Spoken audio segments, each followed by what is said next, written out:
Hey, it's Scrappy Peep Suzanna here today for the Scrap Room.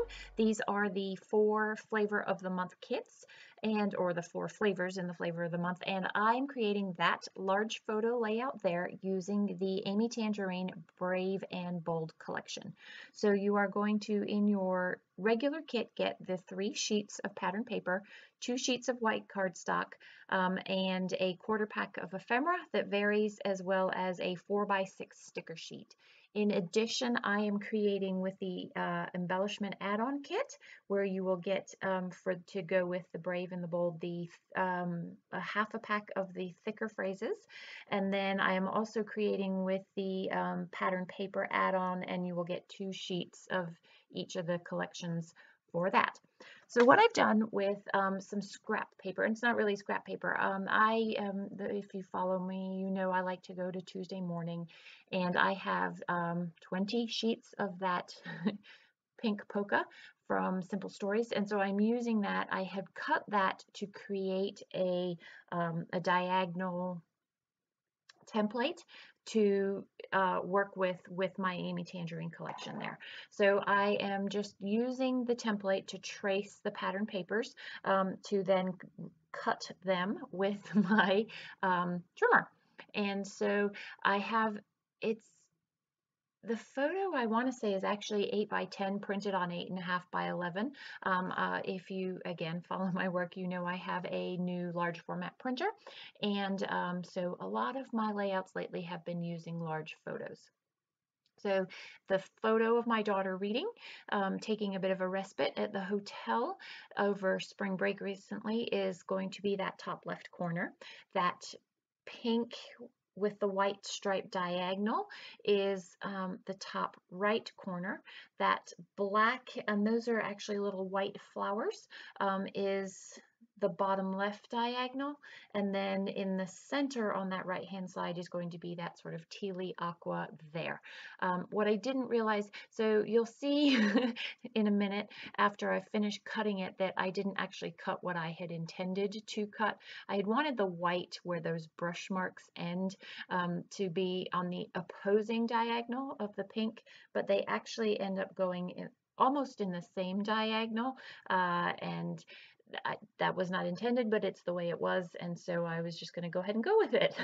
You can see I struggled to figure out how to make that fit.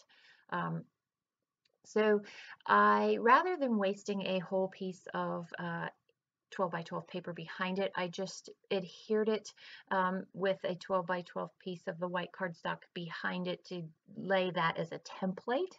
And then my intent all along had been to zigzag stitch each of those pieces together, but I will put, you'll see it coming up, a piece of just scrap white cardstock behind there, just to give it a little bit more of that solidity, some solid feeling, especially as I was sewing those layers together. So you'll see that coming up. So in a second, you're going to see me begin to fussy cut the flowers that are on the B side of that pink. So as soon as I saw this collection with the newest CHA releases, I was like, I knew I was going to need sheets of that to fussy cut flowers. I knew I wanted the pink for one side and the fussy cut flowers for the other. And I knew that if Rochelle included this in the collection, that was going to be the case. There was going to be at least that sheet in there. And I was right, yay me. So I thought I might have fussy cut one of those larger flowers as well, but I really liked, what I didn't like was that while the color palette goes together, the flowers were different. There's sort of, one was more classical and the other was more whimsical, and I didn't like the way that they went together on this particular layout, and so I opted not to do that. And so now I'm going to go and zigzag and fussy cut. I'm going to spare you the agony of me fussy cutting the butterfly and the flowers. And then I also went to my silhouette and I used Hello Friend Brush Script is the name of the font for refresh, and I will put that in the description box down below. And I will try very hard to remember, because I know I very often say I'm going to put things in the box and then forget to do it, and then you remind me that I haven't done it. So I will try very hard to remember. But at least this time I remembered what font it is that I use, because I know somebody asked me previously about a font and I was like, no clue. I'll try and find it, and honestly, I can't find it.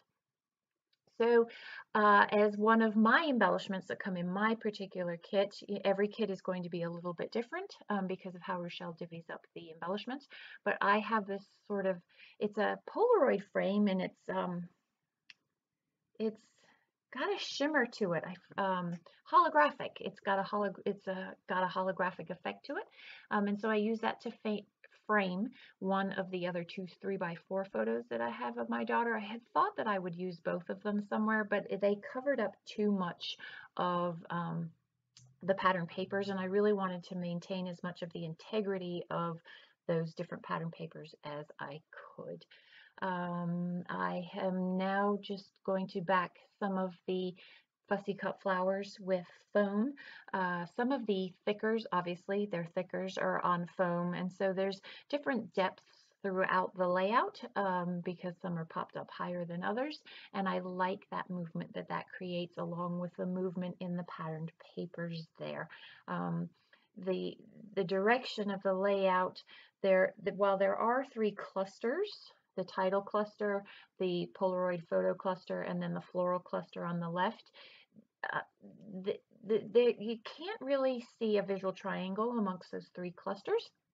But what you do see is the movement of all of those papers leading your eye into the center of the photo. So from the title and the photo down into the point where the pink and that aqua sort of converge.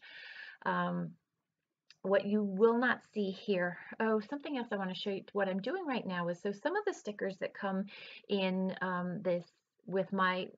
that come in this collection are clear stickers, and because I'm not working on the white cardstock that comes with the kit, I back them with white cardstock, and so it creates a little bit of a firmer sticker, and B, it takes the opacity away from the clear, so that you can actually read it and get more of a crisper image there.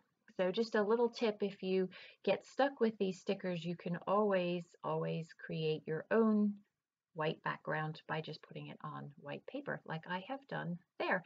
And I actually do that with a fair number of them. So just going through the ephemera at this point and finding, little things that coordinate. What's odd about this collection is you can very much see the pink, the aqua, and the black, and even sort of a purpley, a fuchsia color that runs through this collection. But then you get this random like blue, and there's a couple of papers that have it in it, and it's almost like you have a subset of collection within this collection. So I think for Rochelle, choosing the embellishments was really hard for her, because not all of the embellishments are going to coordinate with the papers that she got that coordinate really well. And so that is so not Rochelle's fault, and you need to know that that is just the way that the collection was designed. So I'm just laying things down. There's a lot of phrases: what a day, grateful, unwind, and I will off camera, I'm going to type my journaling and cut out the phrases on white, and that white cardstock is going to go on that black there, which also kind of gives your eye a little bit more focus on that black. It takes away the dominance of the black that you see on the screen here as I am building the different layers in this layout here. So again, this is for the Scrap Room, which is a kit club. If you subscribe to Flavors of the Month, you will get 4 different collections. There's also the double shop where you get 2 different collections. I love this because it saves me money. I don't feel the need to buy the entire collection, and you get a really good sampling of each collection. So here's the full layout, and then the close-ups are to follow. If you have any questions, please don't hesitate to leave them in the box down below. Thanks for stopping in today. I hope you're doing well. Come back again soon. Take care.